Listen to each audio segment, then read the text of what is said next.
پاک پڑھیں الصلاۃ والسلام علیک یا سیدی یا رسول اللہ وعلی آلک واصحابک یا سیدی یا حبیب اللہ الصلاۃ والسلام علیک یا سیدی یا خاتم النبیین وعلی آلک واصحابک یا سیدی یا شفیع المذنبین۔ اللہ کریم کا بے پناہ فضل و احسان ہے کہ جس نے ہمیں حضور نبی کریم صلی اللہ علیہ وسلم کی امت میں پیدا کر کے حضور کا امتی بننے کا اعزاز اور شرف عطا کیا ہے۔ حضور کی امت میں پیدا ہونا، حضور کا امتی بننا، حضور کا غلام بننا، حضور کا کلمہ پڑھنا، یہ اتنا بڑا انعام ہے، رب کی اتنی بڑی رحمت ہے کہ ہم ساری زندگی بھی اس کا شکر ادا کرتے رہیں تو ہم ادا نہیں کر سکتے، اس لیے کہ حضور علیہ الصلاۃ والتسلیم اللہ تعالیٰ کے محبوب ہیں، اللہ تعالیٰ کے حبیب ہیں، اور رب ذوالجلال نے اپنے محبوب کو بڑی عزتیں دے کر، شانیں دے کر، عظمتیں دے کر اور معجزات دے کر اس دنیا میں بھیجا ہے۔ حضور علیہ الصلاۃ والتسلیم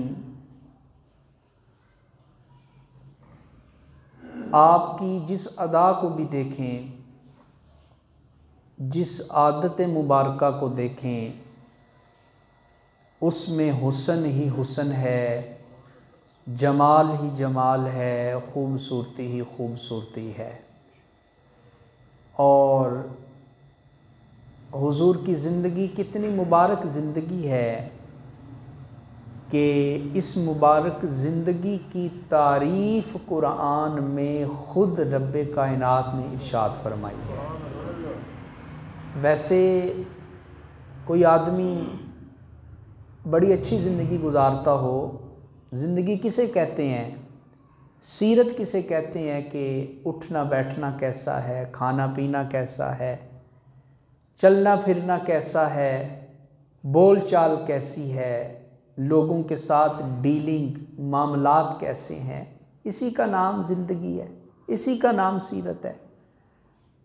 تو کسی کی سیرت کی تعریف اس کا شاگرد کرتا ہے کہ میرے استاد جی کی سیرت بڑی سونی ہے، کسی کی سیرت کی تعریف مرید کرتا ہے کہ میرے شیخ کا کردار بڑا اچھا ہے، کسی کی تعریف اس کا بیٹا کر دیتا ہے۔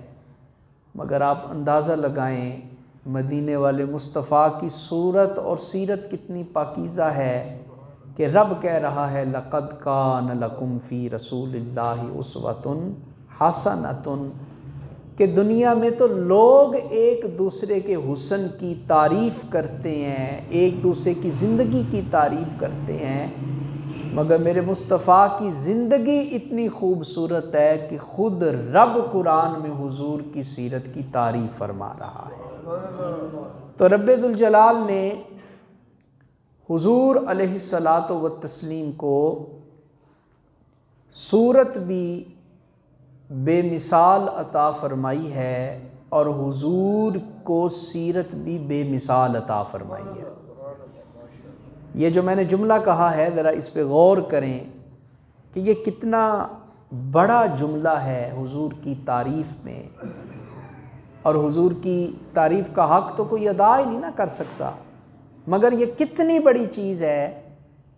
میں نے کیا کہا کہ حضور علیہ الصلاۃ والتسلیم کی صورت بھی بے مثل و بے مثال ہے اور حضور کی سیرت بھی بے مثل و بے مثال ہے۔ حضور کی صورت جیسی کسی کی صورت نہیں ہے، اور حضور کی سیرت جیسی کسی کی سیرت بھی نہیں ہے۔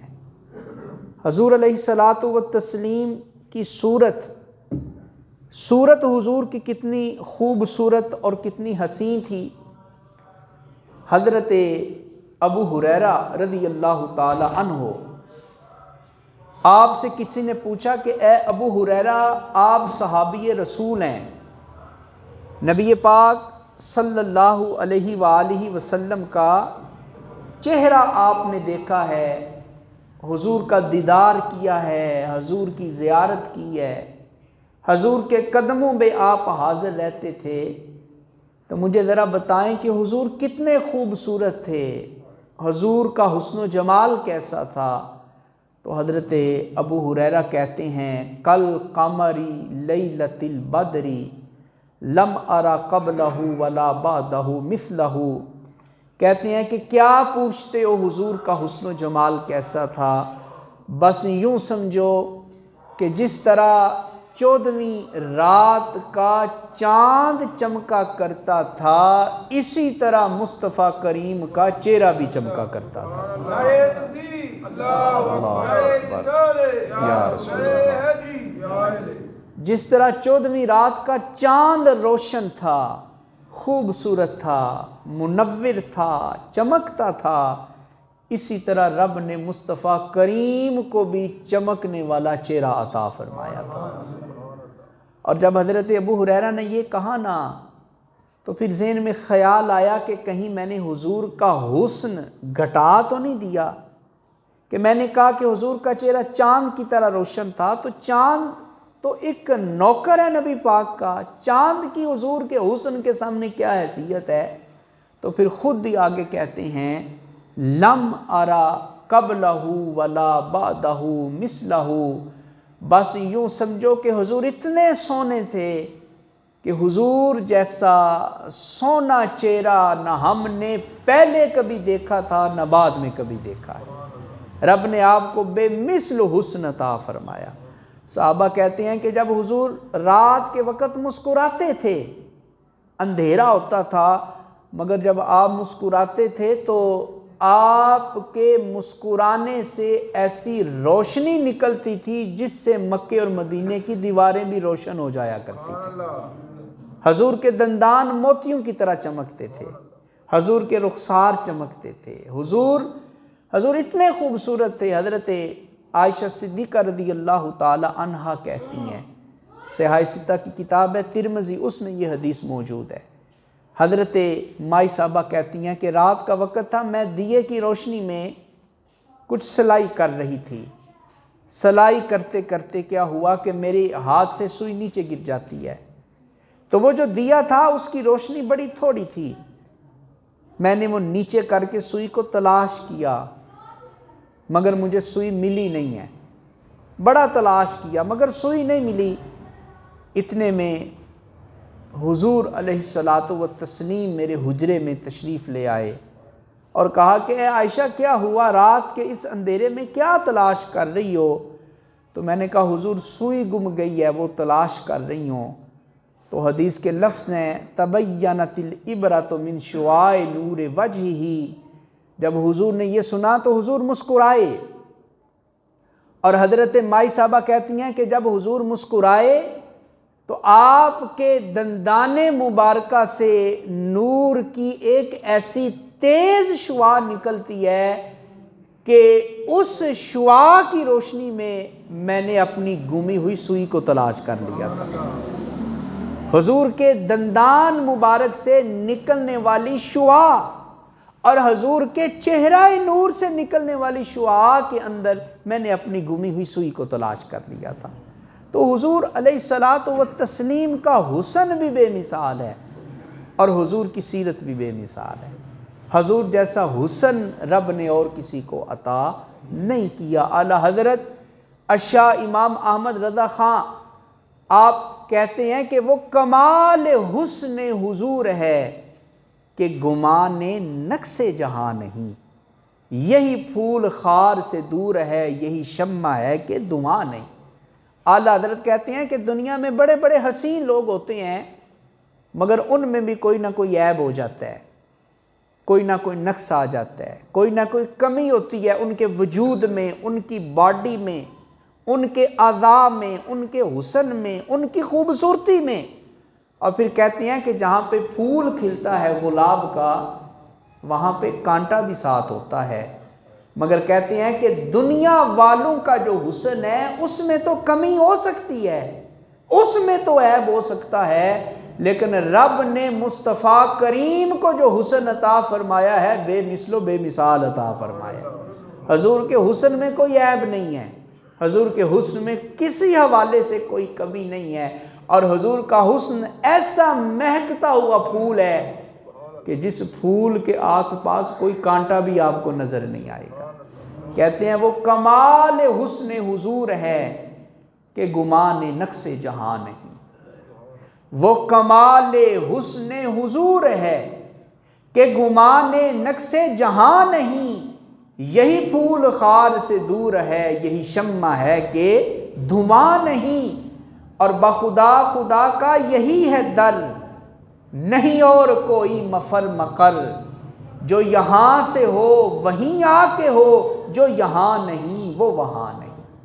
اور پھر کہتے ہیں کروں تیرے نام پہ جاں فدا، نہ بس ایک جاں دو جہاں فدا، دو جہاں سے بھی نہیں جی برا، کروں کیا کروڑوں جہاں نہیں، اور کروں مدح اہل دول رضا، پڑے اس بلا میں میری بلا، میں گدا ہوں اپنے کریم کا، میرا دین پار آئے نہ نہیں۔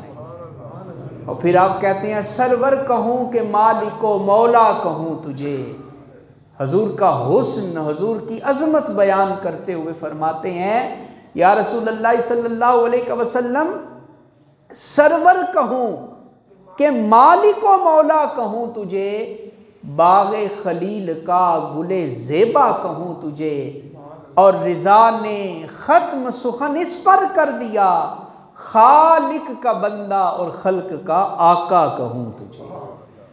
آئیے تسکین جانزار کی باتیں کریں، ہجر کی شب سید ابرار کی باتیں کریں، بلبلیں کرتی رہیں گل کی چمن کی گفتگو، لوگو آؤ ہم حضور کے لب و رخسار کی باتیں کریں، آؤ ہم حضور کے لب و مرشدی یا نبی یا نبی، سیدی مرشدی یا نبی یا نبی، سیدی مرشدی یا نبی یا نبی۔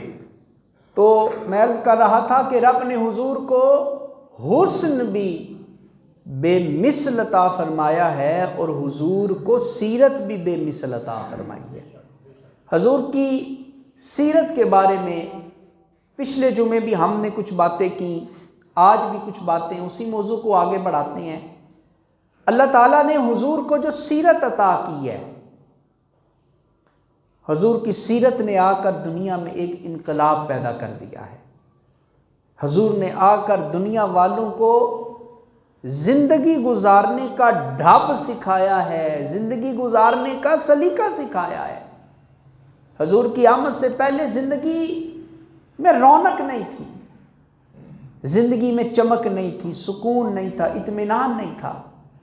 یہ تو اللہ نے کرم کیا، اپنی رحمتوں والا رسول بھیج دیا، اور اس مدینے والے رسول نے آ کر بتایا ہے کہ یہ راستہ اللہ کی طرف جاتا ہے، اور اس راستے پہ چلو گے تو یہ راستہ تمہیں دوزخ کی طرف لے جائے گا۔ حضور نے آ کر رشتوں کا تقدس بتایا ہے، رشتوں کی اہمیت میرے مصطفیٰ کریم نے ارشاد فرمائی ہے۔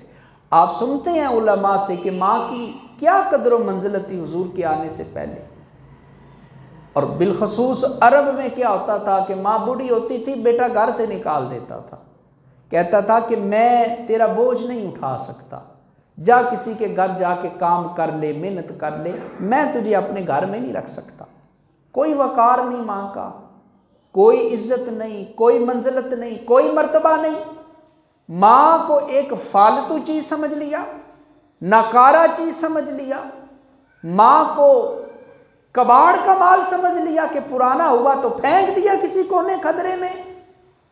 یہ تو اپنی قسمت پہ ناز کرو، رب نے تمہیں مصطفیٰ کریم کی امت میں پیدا کیا ہے، اور حضور نے آ کے سکھایا ہے کہ ماں کتنی قیمتی ہے تمہارے لیے، تمہاری ماں کتنی اہم ہے تمہارے لیے۔ حضور کی حدیث سب کو آتی ہے، حضور نے فرمایا الجنت تحت اقدام الامہات۔ لوگوں ماں کو عام نہ سمجھنا، ماں کو معمولی نہ سمجھنا، رب نے تمہاری ماں کے قدموں کے نیچے جنت کو رکھ دیا ہے۔ اب جنت کتنی اونچی ہے، ساتوں آسمانوں کے اوپر، پھر سدرہ، پھر عرش، کتنی اونچی جنت ہے۔ اور اسی جنت کو حاصل کرنے کے لیے ایک مسلمان دن رات کوشش کرتا ہے، نماز بھی پڑھتا ہے، زکوٰۃ بھی دیتا ہے، قرآن کی تلاوت بھی کرتا ہے، صدقہ خیرات بھی کرتا ہے، پھر بھی نہیں پتا کہ جنت ملے گی یا نہیں ملے گی۔ اے انسان، جنت تو تیرے گھر میں پڑی ہے، تو نے کبھی اس کی قدر ہی نہیں کی۔ دیکھ ماں کا مقام کتنا ہے کہ جنت اتنی اونچی جگہ کے اوپر ہے، مگر رب نے وہاں سے جنت کو کھینچ کر تیری ماں کے قدموں کے نیچے رکھ دیا ہے۔ فرمایا جنت تمہاری ماں کے قدموں کے نیچے ہے۔ تم کہاں بھٹک رہے ہو، کہاں تم جا رہے ہو، تم کہاں ٹھوکریں کھاتے پھرتے ہو، تمہیں اس چیز کا احساس ہی نہیں ہے۔ مگر افسوس آج ہم نے ماں کو وہ مقام نہیں دیا ماں جس کی مستحق تھی۔ بعض گھروں سے ایسے مسئلے ہمارے پاس آتے ہیں کہ ماں کے سامنے بیٹے گھس گھس لمبی زبانیں نکالتے ہیں، بیویوں کی باتیں سن کے ماں کو برا بھلا کہتے ہیں، بیویوں کی باتوں میں آ کر ماں کو 10 20 گالیاں سنا دیتے ہیں۔ بیوی کی عزت ہے، ماں کی کوئی عزت نہیں۔ بیوی کے لیے پیسے ہیں تیرے پاس، ماں کے لیے پیسے کوئی نہیں ہے۔ احادیث میں یہ واقعہ موجود ہے، حضرت علقمہ رضی اللہ عنہ صحابی رسول تھے، صحابی رسول تھے مگر انسان تھے، انسان ہونے کے ناطے غلطیاں کوتاہیاں ہو جاتی ہیں۔ تو حضرت علقمہ کا جب آخری وقت قریب آتا ہے، دنیا سے رخصت ہونے لگتے ہیں، تو کیا ہوا کہ موت کی سختی آپ کے اوپر آ گئی۔ سکرات الموت، موت کی علامتیں ظاہر ہونا شروع ہو گئی۔ بڑی تکلیف میں ہے، بڑے امتحان میں ہے، مگر روح نہیں قبض ہو رہی۔ موت کی سختی ہے، تکلیف ہے، قرار نہیں ہے، مگر روح نہیں نکل رہی۔ نبی پاک کی بارگاہ میں پیغام بھیجا گیا، حضور تشریف لے آئے، تشریف لائے، معاملہ سمجھ کے کہا اس کی ماں کو بلاؤ۔ جناب علقمہ کی بوڑھی ماں لاٹھی ٹیکتے ہوئے آتی ہیں۔ حضور پوچھتے ہیں کہ کیا تو اپنے بیٹے سے ناراض ہے؟ کہا حضور ہاں اپنے بیٹے سے ناراض ہوں۔ پوچھا کیوں ناراض ہو؟ کہا حضور اس لیے ناراض ہوں کہ یہ میری بات نہیں مانتا، میرا ادب نہیں کرتا، میرا احترام نہیں کرتا۔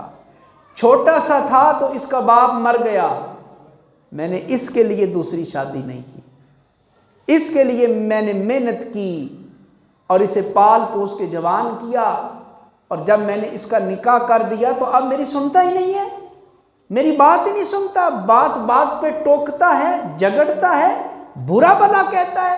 حضور میں اسے معاف نہیں کروں گی۔ کہا جب تک معاف نہیں کرو گی اس کی یہ حالت اسی طرح رہے گی۔ کہا حضور کچھ بھی ہو جائے نہیں معاف کروں گی۔ اب حضور نے صحابہ کو حکم دیا کہ جنگل سے لکڑیاں لے کر آؤ تاکہ علقمہ کو اس میں جلایا جا سکے۔ بوڑھی ماں نے یہ سنا تو ماں ہوتی ہے، اگرچہ جتنی بھی ناراض ہو لیکن اپنی اولاد کو دکھ میں نہیں دیکھ سکتی۔ ماں اپنے بچوں کو تکلیف میں دیکھ ہی نہیں سکتی ہے، اللہ نے ماں کا دل ہی ایسا بنایا ہے۔ کہا حضور کیا میرے بیٹے کو آگ میں آپ ڈالیں گے؟ کہا اے بوڑھی ماں یہ تو دنیا کی آگ ہے، جس بیٹے نے اپنے ماں باپ کو ناراض کر دیا، ان کا دل دکھا دیا، رب اس اولاد کو جہنم کی آگ میں بھی جلائے گا، یہ تو دنیا کی آگ ہے۔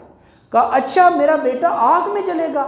نہیں حضور میں اپنے بیٹے کو آگ میں جلتا ہوا نہیں دیکھ سکتی، اس نے میرا بڑا دل دکھایا ہے، اس نے بڑا مجھے زخمی کیا ہے، حضور میں اسے معاف نہیں کر سکتی۔ آپ کو گواہ بنا کے کہتی ہوں کہ میں نے اسے معاف کر دیا۔ صحابہ کہتے ہیں کہ جو ہی اس کی ماں کی زبان سے یہ لفظ نکلے حضور آپ گواہ ہو جائیں میں نے اسے معاف کر دیا، ادھر یہ اپنے بیٹے کو معاف کر رہی تھی، اگلے علم میں جناب علقمہ کی زبان کے اوپر کلمہ شہادت جاری ہو گیا، کلمہ شہادت جاری ہو گیا، روح پرواز ہو گئی۔ تو ماں باپ کا ادب، ماں باپ کا احترام، ماں کوئی عام شے نہیں ہے، کوئی معمولی چیز نہیں ہے ماں۔ ہم نے عزت نہیں دی ماں کو، بعض گھروں میں بعض معاشروں میں یہ چیز دیکھنے میں آتی ہے، ہم نے سمجھا کہ ماں ایک عام سی چیز ہے، کوئی بات نہیں، کبھی بات مان لی کبھی نہ مانی، کبھی ماں کی مان لی کبھی اپنی مان لی، کبھی ماں کی مرضی پوری کر دی کبھی بیوی کی مرضی پوری کر دی۔ ایسا نہیں چلے گا۔ بیوی 100 دفعہ ناراض ہو 200 دفعہ راضی ہو جائے گی، مگر ماں ایک دفعہ ناراض ہو جائے نا تو پھر وہ ماں کا وہ والا دل نہیں رہتا، وہ جو مان ہوتا ہے نا اپنے بچوں کے اوپر، جب ایک دفعہ ماں باپ کا مان ٹوٹ جاتا ہے تو پھر وہ اپنی جگہ پہ نہیں آتا ہے۔ تو حضور علیہ الصلاۃ والتسلیم کا میلاد ہوا، حضور دنیا میں تشریف لائے، تو دنیا میں تشریف لا کر حضور نے دنیا والوں کو رشتوں کا تقدس سمجھایا ہے، اور دنیا کے سارے رشتوں میں سب سے بڑا رشتہ ماں باپ کا رشتہ ہے۔ دنیا کے جتنے رشتے ہیں ان سب سے بڑا رشتہ بولے کس کا رشتہ ہے؟ ماں باپ کا رشتہ ہے۔ ان جیسا قیمتی رشتہ اور کوئی نہیں، ان جیسا انمول رشتہ اور کوئی نہیں، ان جیسا سچا سچا کھرا اور خالص رشتہ دوسرا کوئی نہیں ہے۔ دنیا کے ہر رشتے میں لالچ ہے، غرض ہے، مفاد ہے، مطلب ہے، مطلب ہے تو رشتہ ہے، مطلب ختم تو رشتہ ختم، فائدہ ہے تو رشتہ ہے، فائدہ ختم تو دوستی ختم۔ مگر ماں باپ کو عام نہ سمجھنا، رب نے تمہیں یہ ایسے 2 انمول ہیرے اور 2 تحفے عطا فرمائے ہیں کہ ان کا نعم البدل رب نے دنیا میں پیدا ہی نہیں کیا ہے۔ باقی ہر چیز کا بدل دنیا میں موجود ہے، بیٹا چلا جائے مل جائے گا، بیٹی چلی جائے مل جائے گی، بیوی چلی جائے مل جائے گی، مال چلا جائے پھر کما لو گے، مگر کبھی ماں کا دل نہ دکھانا، کبھی باپ کا دل نہ دکھانا، اس لیے کہ یہ رب کے ایسے سچے ہیرے ہیں اور ایسے خالص تحفے ہیں کہ رب نے ان کا متبادل اس دنیا میں پیدا ہی نہیں کیا، نہیں پیدا کیا رب نے ماں باپ کا بدل۔ اور نبی پاک صلی اللہ علیہ وسلم نے اس دنیا میں آ کر یہی سکھایا ہے اپنی امت کو۔ ہم کیوں میلاد مناتے ہیں ہر سال؟ تاکہ یہ سبق تازہ ہو جائے۔ قرآن میں رب بھی کہتا ہے وَذَكِّرْهُمْ، اے نبی انہیں بار بار سمجھائیں، انہیں بار بار بتائیں۔ جو چیز بار بار سمجھائی جاتی ہے، بار بار بتائی جاتی ہے، وہ ذہن اور دماغ میں پیوست ہو جاتی ہے، وہ چیز اپنی جگہ بنا لیتی ہے ذہن میں۔ تو حضور نے سکھایا ہے کہ تمہارے لیے تمہاری ماں کتنی بڑی چیز ہے، اور باپ، ویسے ہمارے ہاں باپ کی عظمت بیان نہیں کی جاتی، نہ کبھی کسی نعت پڑھنے والے نے زحمت کی ہے، اور خطباء بھی بڑی کم باپ کی تعریف بیان کرتے ہیں، بس ماں ہی ماں ہے ہر طرف۔ ماں کا اپنا مقام، اپنی قدر و منزلت ہے، لیکن رب نے تمہارے باپ کو بھی بڑا مقام عطا فرمایا ہے، اور کتنا بڑا مقام ہے باپ کا سنیں۔ میرے اور آپ کے آقا صلی اللہ علیہ وسلم نے ارشاد فرمایا کہ تمہاری جنت تمہاری ماں کے قدموں کے نیچے ہے، تو ساتھ حضور نے یہ بھی فرمایا کہ تمہاری اس جنت میں داخل ہونے والا جو دروازہ ہے نا وہ تمہارا باپ ہے۔ جنت میں داخل ہونے والا جو دروازہ ہے وہ کوئی اور دروازہ نہیں، رب نے تمہارے باپ کو تمہاری جنت کا دروازہ بنا دیا ہے۔ اب مجھے بتائیں، جس گھر کا دروازہ بند ہو، لاک لگا ہو، گھر کے اندر کوئی داخل ہو سکتا ہے؟ سارے بولیں۔ جس گھر کا دروازہ ہی بند ہے، جتنی مرضی کوشش کرنے نہیں داخل ہو سکتے، تو دیکھ باپ تیرے لیے کتنا بڑا مقام رکھتا ہے۔ باپ کی اللہ نے کس قدر بڑائی بیان کی کہ مصطفیٰ کریم نے فرمایا رب نے تیرے لیے تیرے باپ کو تیری جنت کا دروازہ بنا دیا ہے، اگر تو نے اپنے باپ کا دل دکھایا تو سمجھ جا تیرے لیے یہ دروازہ بند کر دیا جائے گا، اور اگر تو نے اپنے باپ کی خدمت کر کے باپ کو راضی کر لیا تو خدمت باپ کی وجہ سے اللہ تیرے لیے جنت کا دروازہ کشادہ فرما دے گا۔ نعرہ تکبیر، نعرہ رسالت، نعرہ حیدری، غلام ہے رسول کے غلام ہے، غلامی رسول میں موت بھی قبول ہے۔ اور ایک اور حدیث میں حضور نے باپ کی شان بیان فرمائی۔ حضور نے ارشاد فرمایا، اللہ اکبر، کتنا بڑا فرمان ہے حضور کا، ذرا سنیں نبی پاک کا فرمان اور باپ کی قدر سمجھیں۔ حضور نے فرمایا جس اولاد کے لیے باپ ہاتھ اٹھا دیتا ہے نا رب کی بارگاہ میں، ہاتھ اٹھا دیتا ہے باپ اولاد کے لیے، رب کی بارگاہ میں ہاتھ اٹھا دیتا ہے تو رب باپ کے اٹھے ہوئے ہاتھوں کو اور باپ کی دعا کو رب تعالی نبی کی دعا کا درجہ قرار دے دیتا ہے۔ یعنی جس باپ نے اپنی اولاد کے لیے ہاتھ اٹھا کے دعا مانگی، سمجھو اس کے لیے باپ نہیں دعا کر رہا، اس کے لیے رب کا پیغمبر دعا کر رہا۔ باپ کی دعا کو حضور نے رب نبی کی دعا کا درجہ قرار دیا ہے، اور ہم نے باپ کی عظمت کو ہی نہیں سمجھا، باپ کے مقام کو ہی نہیں سمجھا۔ بیٹا ذرا جوان ہوتا ہے نا، ذرا قد اس کا نکلتا ہے اور اس کے پاؤں میں باپ کا جوتا پورا آ جاتا ہے اور اس کے کندھے باپ کے کندھے کے ساتھ ملنا شروع کر دیتے ہیں، تو پھر بیٹا سمجھتا ہے ابا جی تانوں کی پتا، تسی بڈھے ہو گئے، پرانے لوگ ہو گئے، یہ سائنس کا دور، کمپیوٹر کا دور، موبائل کا دور، آپ کو کیا پتا، پتا تو سارا مجھے ہی ہے، میں ہی سارا علم لے کے آ گیا ہوں، ابا جی تانوں کی پتا دنیا کتنے پہنچ گئے۔ سنیں، ایک صحابی حضور کی بارگاہ میں آئے اور آ کر کہا یا رسول اللہ صلی اللہ علیہ وسلم، اپنے باپ کی شکایت لے کر آیا ہوں۔ اس صحابی نے کیا کہا، کس کی شکایت لے کر آیا ہوں؟ سارے بولیں، کس کی؟ باپ کی شکایت لے کر آیا ہوں۔ اور شکایت پتہ کیا کی اس نے؟ کہا حضور شکایت یہ ہے باپ کی کہ کماتا میں ہوں مگر باپ میری کمائی مجھ سے لے لیتا ہے، محنت میں کرتا ہوں، مزدوری میں کرتا ہوں، مگر باپ کہتا ہے کہ مجھے بھی کچھ دو۔ تو حضور یہ تو زیادتی ہوئی نا، محنت میری ہے تو کمائی بھی میری، مزدوری میری ہے تو آمدن بھی میری، کماتا میں ہوں، باپ لے لیتا ہے۔ حضور نے جب یہ سنا تو حضور نے اس کے باپ کو بلانے کے لیے ایک قاصد بھیجا۔ بلانے والا جب گیا نا تو باپ نے پوچھا کیوں بلایا حضور نے؟ کہا اس لیے بلایا ہے کہ تیرے بیٹے نے تیری شکایت کی ہے بارگاہ نبوت میں۔ باپ نے جب یہ سنا کہ بیٹے نے، کسی ایرے غیرے نے نہیں، میری سگی اولاد نے، سگے بیٹے نے شکایت کی ہے، اور شکایت بھی یہ کی ہے کہ میں اس کی آمدن میں سے چند پیسے لے لیتا ہوں، تو باپ کا دل دکھا، باپ کا دل زخمی ہوا، اور باپ کا دل اتنا دکھا حضرات کہ باپ نے وہیں کھڑے کھڑے اسی درد میں اور اسی کرب میں کچھ شعر بنا دیے، چونکہ شاعری تو عربوں کی گھٹی میں پڑی تھی، چلتے چلتے بیٹھتے بیٹھتے شعر لکھ دیتے تھے، انہوں نے شعر بنائے، اور وہ شعر جب اس نے بنائے تو کسی کو سنائے نہیں ہیں، کسی کو نہیں سنائے، مگر وہ شعر اتنے درد والے تھے، اتنے کرب والے تھے، اس میں اتنا سوز تھا کہ جب باپ حضور کی بارگاہ میں آیا نا تو اللہ نے جبریل کو بھیج دیا اور کہا کہ اے جبریل، آپ نے اس کا مسئلہ بعد میں سننا ہے، پہلے اسے یہ کہے کہ جو اس نے شعر لکھے ہیں وہ آپ کو سنائے، مسئلہ بعد میں سنیں گے، شکایت بعد میں سنیں گے، پہلے جو شعر لکھے ہیں وہ آپ اسے سنیں گے۔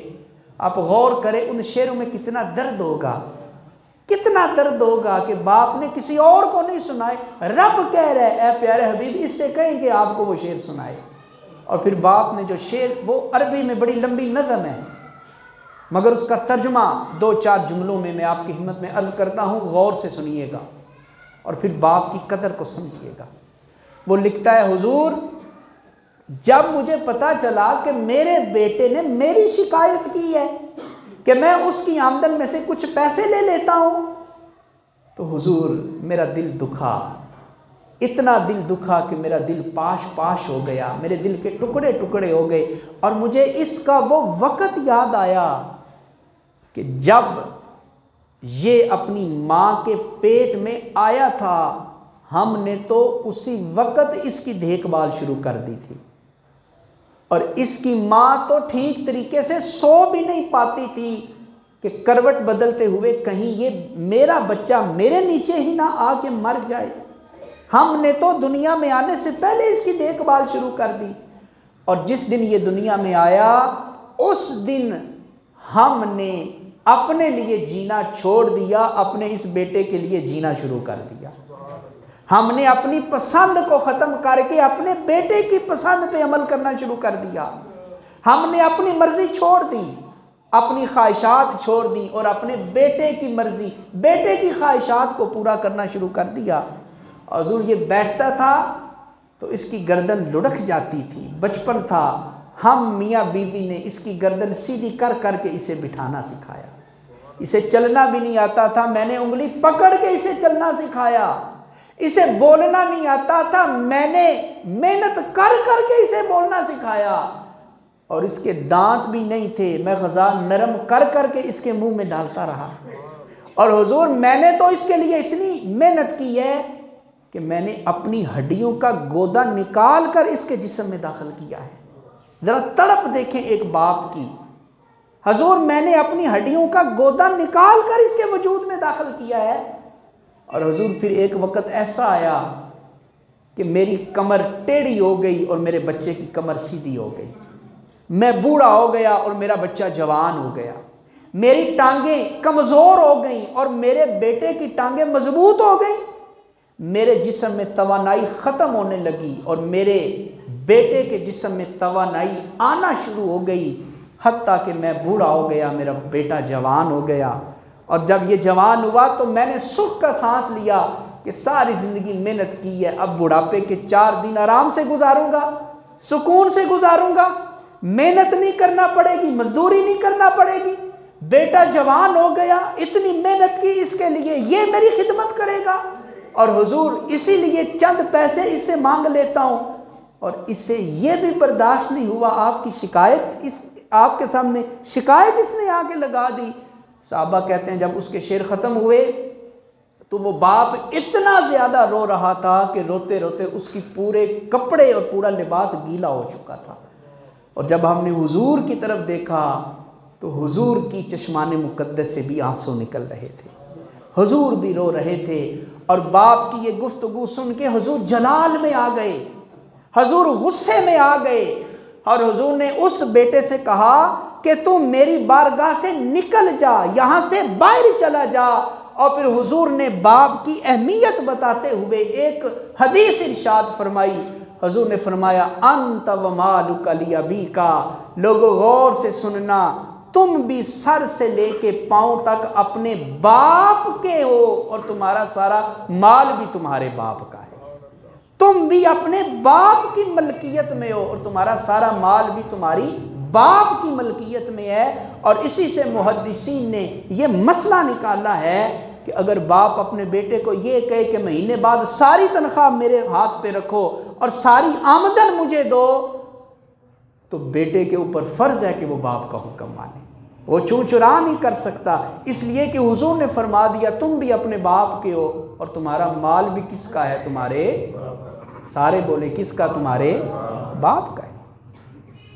آج ہم سمجھتے ہیں کہ مہنگائی کا دور ہے، ماں باپ کو مہینے بعد کچھ لوگ دیتے ہیں 1000-2000، وہ بھی بڑی تکلیف ہوتی ہے دیتے ہوئے، بڑی مشقت ہوتی ہے دیتے، مہنگائی ہے۔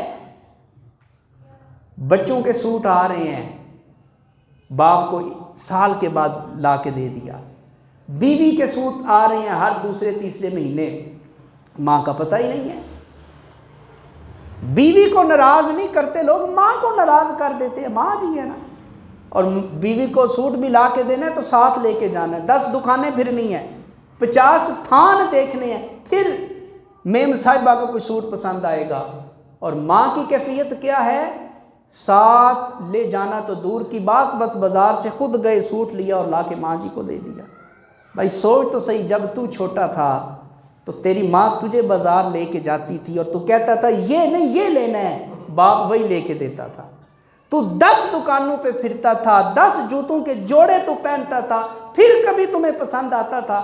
آج تمہیں ماں کی خدمت کرتے ہوئے یہ وقت بھی بھول جاتا ہے، باپ کی خدمت کرتے ہوئے تمہیں یہ احساس ہی نہیں رہتا ہے، اور تو کہتا ہے مہنگائی بڑھی ہے، باپ نے کیا کرنا ہے، ماں نے کیا کرنا ہے۔ ماں باپ کو عام نہ سمجھو، یہ تو گھر میں تمہارے لیے چلتی پھرتی جنت ہے، اور چلتی پھرتی جنت ہی نہیں، چلتی پھرتی دوزخ بھی بن سکتے ہیں حدیث کے مطابق، کہ جس نے ماں باپ کو راضی کر لیا گویا اس نے رب سے جنت کا سودا کر لیا، اور جس نے ماں باپ کو ناراض کر لیا اس نے رب سے دوزخ کو خرید لیا۔ تو ماں باپ کی قدر سمجھیں، اور سچی بات یہ ہے ماں باپ کا مقام اس وقت صحیح پتہ چلتا ہے جب بندہ خود صاحب اولاد ہوتا ہے، پہلے نہیں پتہ چلتا۔ پہلے بندہ کہتا ہے میں ویسے ہی چھت سے آ کے گر گیا ہوں زمین پہ۔ جب اپنے بچے ہوتے ہیں نا، اپنے بچے ہوتے ہیں، پھر وہ بچوں کے لاڈ دیکھتا ہے، ان کی تکلیفیں دیکھتا ہے، اور پھر ان کے اخراجات، پھر اسے پتہ چلتا ہے یار میں بھی اس کیفیت سے گزرا ہوں، میں بھی اتنا سا تھا۔ آج جس طرح میں اپنے بچوں کے لاڈ دیکھ رہا ہوں، میرے ماں باپ نے بھی تو میرے لیے اتنے لاڈ دیکھے ہوں گے، اتنے نخرے دیکھے ہوں گے میرے۔ تو جن کے ماں باپ زندہ ہیں قدر کرو اپنی ماں کی، اپنے باپ کی قدر کرو۔ اللہ کی قسم یہ نعمتیں چلی